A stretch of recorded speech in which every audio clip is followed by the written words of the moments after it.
Hello friends, welcome to panacea classes. Environment and ecology की series में आप लोगों का स्वागत है। आज हम लोगों का जो चैप्टर है वो 2-3 चैप्टर करके हम लोग पढ़ रहे हैं। 2-3 करके ऐसे करके पूरा बुक हम लोगों को खत्म करना है, ठीक है। तो आज का जो चैप्टर है वो है जैव विविधता का संरक्षण, यानी कि जो बायोडाइवर्सिटी है, जैव विविधता जो है उसको कैसे संरक्षित करना है, ठीक है। जैसे नेशनल पार्क में मतलब ये दो मेथड आएगा, अभी दो मेथड हम लोग देखेंगे। उस मेथड की सहायता से जो है संरक्षण किया जाता है। तो जो ये संरक्षण है ये हमें पढ़ना है कि बायोडाइवर्सिटी का कैसे हमें प्रोटेक्शन करना है, प्रोटेक्ट करना है, ये चीज हम लोग को पढ़ना है, ठीक है। तो देखिए सीधी सीधी बात, यहाँ पे दो टाइप जो है हम लोग लेंगे संरक्षण के लिए, यहाँ पे दिया गया है। देखिए जैव विविधता का जो संरक्षण है वो दो टाइप से होगा, एक होगा इन सितु मेथड और एक होगा एक्स सितु मेथड, ठीक है। इन सितु मतलब कि स्वस्थाने और एक्स सितु का इसका मतलब होगा बाह्य स्थाने, ठीक है। तो इन सितु में क्या होगा, जैसे स्वस्थाने, इसके नाम से ही पता चल जा रहा है, स्वस्थाने मतलब कि वो वहीं के नेटिव होंगे, वहीं के निवासी होंगे। जैसे कि देखिए यहाँ पे है जैव मंडल निकाय में आ जाएगा क्या, स्थलीय, तटीय और समुद्री जो पवित्र झील है वहीं के हैं, उपवन है, ठीक है। राष्ट्रीय नेशनल पार्क है, वन्य जीव वाइल्ड लाइफ सेंचुरी है, वो क्या है, वहीं का है, ठीक है। स्वस्थानीय मतलब वो उसको कहीं और ले जाके संरक्षित नहीं किया जा रहा है। जबकि एक्स सितु आता है जो बाह्य स्थान है, इसका क्या मतलब होता है, इसका मतलब होगा कि वहां का वो नेटिव नहीं है, उसको ले जा करके कहीं दूसरी जगह क्या किया जा रहा है, प्रोटेक्ट किया जा रहा है, संरक्षित किया जा रहा है, ठीक है। जैसे एक्वेरियम आ जाएगा, ठीक है, वनस्पति उद्यान आ जाएगा, चिड़ियाघर आ जाएगा और जंतु उद्यान आ जाएगा।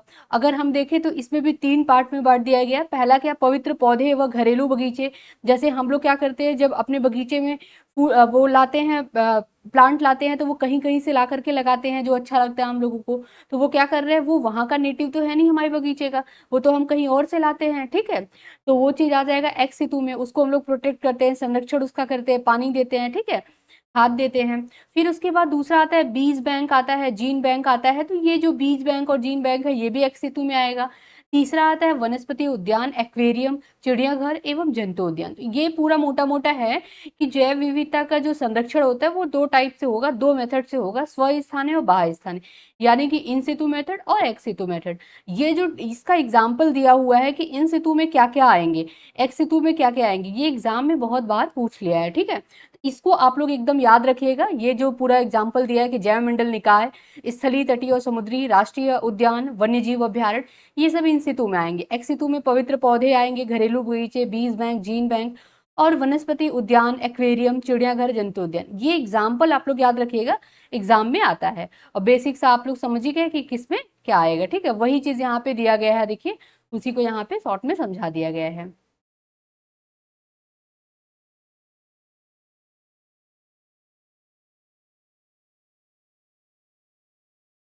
ये सब वही चीज है। अब यहाँ पे हम लोग आ जाते हैं।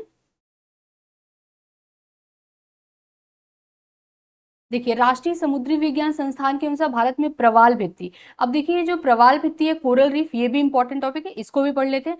देखिए तो आई होप ये आप लोग को क्लियर हो गया होगा, इसमें सारे में वही सब दिया है तो इसलिए मैं ये सब नहीं पढ़ा रही हूँ, ये छोड़ दे रही हूँ। ये सब आप अपने से भी पढ़ लीजिएगा अगर बुक होगा तो। अब क्वेश्चन के थ्रू हम लोग अभी देख लेंगे किस टाइप का क्वेश्चन पूछ रहा है, ठीक है। अब नेक्स्ट हम लोग देखते हैं प्रवाल भित्ति, ठीक है। तो प्रवाल भित्ति होता क्या है, कोरल रीफ इसको इंग्लिश में बोलते हैं। ये होता क्या है, ये चीज पहले हम लोग समझ लेते हैं, ठीक है।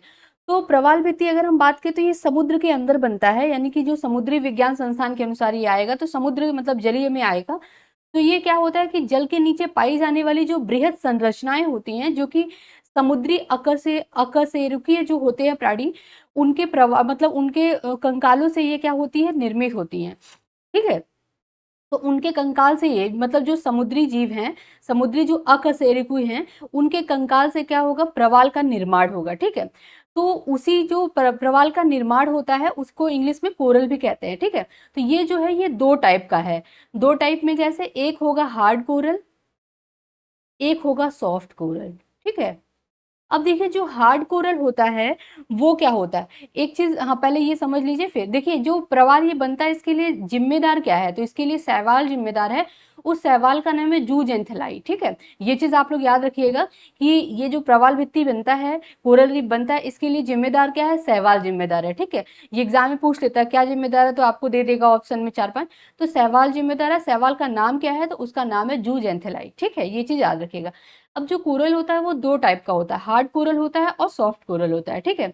तो जो हार्ड कोरल होता है उसमें प्राय क्या होता है, जो कैल्शियम कार्बोनेट से ये बनता है। जो हार्ड कोरल है ये कैल्शियम कार्बोनेट से बनता है, मतलब जो कैल्शियम कार्बोनेट होता है उसकी परत जमती रहती है, उसकी परत जमने से जो बनता है कोरल, वो उसको हार्ड कोरल बोलते हैं, ठीक है। और जो सॉफ्ट कोरल होता है वो मतलब जो ऐसे नॉर्मल जो विरंजक मतलब उससे कोरल से बनता है, ठीक है। अब यहाँ पे जो हार्ड आता है, हार्ड में देखिए जो सबसे बड़ी हमारी वो है प्रवाल भित्ति है, कोरल रीफ है, वो है ग्रेट बैरियर रीफ है। ये ऑस्ट्रेलिया में पाई जाती है, ग्रेट बैरियर रीफ, रीफ उसको इंग्लिश में बोलते हैं।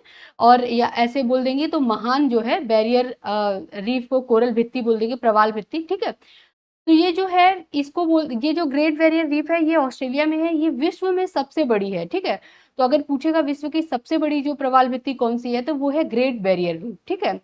ये चीज है, इसको याद रखिएगा आप लोग। और एक अंतर और होता है कि जो हार्ड कोरल होता है उसमें भित्ति का निर्माण होता है, और जो सॉफ्ट कोरल होता है उसमें भित्ति का निर्माण नहीं होता है।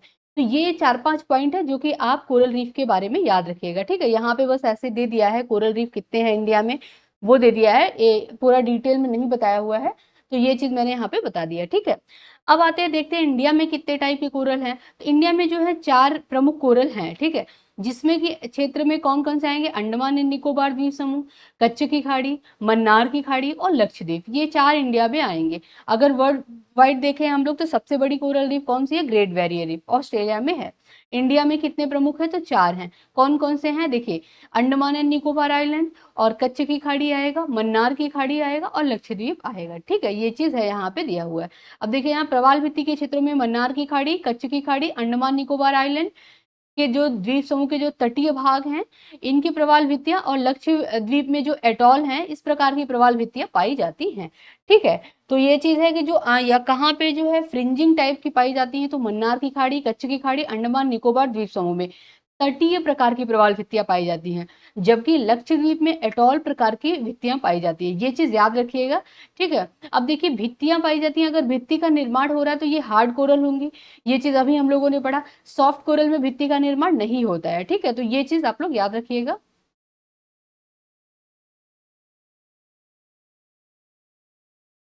अब यहाँ पे है जो प्रवाल विरंजक। अब विरंजन मतलब है कि जो प्रवाल जो है वो खत्म हो रहे हैं, या तो विरंजन का मतलब होता है कि इसमें जो कलर कलर आता है, मतलब ये बहुत सुंदर सुंदर कलर में रहते हैं, तो जूट एंथेलाई जो शैवाल है उसकी वजह से भी ये क्या करते हैं, कलरफुल रहते हैं।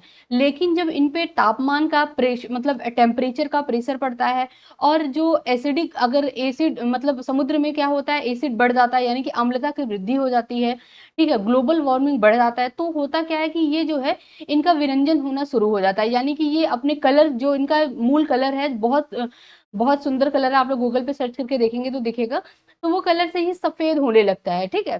तो ये चीज है, तो ये जो इनका पूछ लेगा एग्जाम में कि प्रवाल विरंजन किसके कारण होता है, तो ये समुद्री तापन से होता है, यानी कि जो समुद्री टेम्परेचर बढ़ जाता है, अम्लता में वृद्धि हो जाती है, जो ग्लोबल वार्मिंग वैश्विक उष्मन के कारण जो है प्रवाल विरंजन होता है, इसके दबाव के कारण, ठीक है। ये चीज है यहाँ पे। फिर देखिए, आई होप ये चैप्टर आप लोग को समझ आया होगा। दो टॉपिक्स में बहुत इंपॉर्टेंट है। पहला क्या है, जैव विविधता का संरक्षण, दो मेथड से हम लोगों ने किया, स्वस्थाने, बाह्य स्थाने यानी इन सितु और एक्स सितु, पूरा एग्जाम्पल भी देख लिया। फिर उसके बाद आता है प्रवाल भित्ति। प्रवाल भित्ति यानी कोरल रीफ दो टाइप का होता है, हार्ड और सॉफ्ट। हार्ड और सॉफ्ट दोनों हम लोगों ने देख लिया। इंडिया में कितने टाइप का होता है, कितने प्रकार की है, तो इंडिया में 4 है कोरल रीफ। सबसे बड़ा कौन सा कोरल रीफ है, तो वो है ग्रेट बैरियर रीफ। ये सारा हम लोगों ने पढ़ लिया, ठीक है। अब चलिए इससे क्वेश्चन देख लेते हैं, किस टाइप का क्वेश्चन इससे आ रहा है, ठीक है। तो पहला जो क्वेश्चन है वो है, निम्नलिखित में से कौन सा जैव विविधता के संरक्षण के लिए महत्वपूर्ण रणनीति है। तो जैव विविधता के संरक्षण के लिए, बायोडायवर्सिटी को प्रोटेक्ट करने के लिए कौन सी महत्वपूर्ण जो है वो रणनीति है, तो वो है जैव मंडल जो है रिजर्व, ठीक है। तो ये क्या है, ये महत्वपूर्ण जो है रणनीति है, ठीक। जैव मंडल रिजर्व जो है वो इन सितु, अब देखिए दो टाइप का होता है, इन सितु एक्स सितु, ये हम लोगों ने पढ़ लिया, तो ये एक्सप्लेनेशन हम लोग छोड़ते चले गए। अब यहाँ पे आ रहा है, निम्नलिखित में से कौन सा जो स्थल है वो वनस्पतिक संरक्षण हेतु स्वस्थाने मतलब इन सितु पद्धति में नहीं आता। तो हम लोगों को याद करना होगा, अभी हमने बताया कि इन सितु और एक्स सितु पूरा हम लोगों को रटना होगा कि इन सितु में कौन कौन से आते हैं, एक्स सितु में कौन कौन से आते हैं। कॉमन सेंस से भी आप लोग कर लेंगे। तो देखिए यहाँ पे क्या है कि जीव मंडल आरक्षित क्षेत्र है, यानी कि बायोस्फीयर जो रिजर्व है। अब यहाँ पे ये जो बायोस्फीयर रिजर्व है ये इन सितु में आता है, ठीक है। और वनस्पतिक उद्यान ये नहीं आता। वनस्पतिक उद्यान क्या है, एक्स सितु मेथड है, ठीक है। और राष्ट्रीय पार्क, नेशनल पार्क इन सितु में आता है। वन्यजीव जो अभ्यारण्य है, वाइल्ड लाइफ सेंचुरी, ये क्या है, इन सितु में आता है। तो हमारा आंसर क्या होगा, बी आंसर करेक्ट हो जाएगा, ठीक है। नेक्स्ट राष्ट्रीय उद्यान यानी कि नेशनल पार्क में अनुवांशिक विविधता, अनुवांशिक का मतलब आगे अगर तो हम क्या कहेंगे, इन सितु के साथ जाएंगे, ठीक है। इसका रखरखाव किया जाता है तो क्या होगा, इन सितु संरक्षण, ठीक है। तो अनुवांशिक इनहेरिटेड अगर बात करें बायोडायवर्सिटी की, तो वो क्या आ जाएगा, इन सितु संरक्षण के रूप में होगा, ठीक है। फिर नेक्स्ट आता है यहाँ पे, निम्नलिखित में से कौन सा स्ववासन यानी कि यही इन सितु की रणनीति का उदाहरण नहीं है, तो कौन सा नहीं है। आपको पूरा देखिए, पूरा सीधे सीधे बस एग्जाम्पल से ही पूछ रहा है, तो आप लोग एकदम याद कर लीजिएगा इसको, क्योंकि एग्जाम में ये आता है। तो कौन सा नहीं है, वनस्पतिक बाग जो है वो नहीं है, ठीक है। जैसे हम लोग अपने घर पे बागवानी लगाते हैं, बगीचा लगाते हैं, वो भी एक्स सितु है, तो ये चीज है अपना। अब यहाँ पे पूछा है कि जो क्रायो बैंक है और एक्स सितु संरक्षण के लिए कौन सी जो गैस सामान्यतः प्रयोग की जाती है, तो क्रायो बैंक एक्स सितु में संरक्षण के लिए कौन सी गैस प्रयुक्त की जाती है, तो वो है नाइट्रोजन। यानी कि देखिए अगर आप जैसे लेज वेज खाते होंगे तो उसमें भी जो है उसको भी संरक्षण, जैसे पैकेट रहता है, तो जो पैक्ड फूड रहते हैं उसको भी संरक्षण के लिए नाइट्रोजन उसमें क्या किया जाता है, लाया जाता है, ठीक है। तो यहाँ पे क्रायो बैंक, यहाँ पे जो एक्स सितु संरक्षण उसके लिए कौन सा जिम्मेदार है, गैस नाइट्रोजन जिम्मेदार है। नेक्स्ट आता है, जैव विविधता के साथ मनुष्य के परंपरागत जीवन के संरक्षण के लिए सबसे महत्वपूर्ण रणनीति निम्नलिखित में से कौन सी स्थापना करने में निहित है, तो वो है जैव मंडल रिजर्व, ठीक है। फिर नेक्स्ट आता है, जैव मंडल आरक्षण परीक्षण क्षेत्र कहाँ पे है, तो ये अनुवांशिक विभिन्नता का क्षेत्र है, ठीक है। नेक्स्ट आता है, निम्नलिखित में से कौन सा प्रवाल भित्ति का सबसे अधिक है, तो ये कौन सा, सागरीय जल के सामान्य दापन में वृद्धि। निम्नलिखित में से कौन सा प्रवाल विरंजक में सर्वाधिक महत्वपूर्ण कारक है, तो वो कौन सा कारक है, वो है वैश्विक उष्णन, ठीक है। तो आज हम लोग यहीं तक रखते हैं। फिर नेक्स्ट जो सेकंड चैप्टर है, जैव विविधता के उपयोग और IUCN, और ये सब मैं कल लेकर के आऊंगी, ठीक है, क्योंकि वो आरती बजने लगा तो अभी आप लोगों को आवाज क्लियर नहीं जाएगा, ठीक है। तो आज हम लोग यहीं तक रखते हैं। अगर कोई भी डाउट होगा तो प्लीज आप लोग कमेंट बॉक्स में कमेंट कीजिएगा। आज के लिए बस इतना ही, तब तक के लिए धन्यवाद।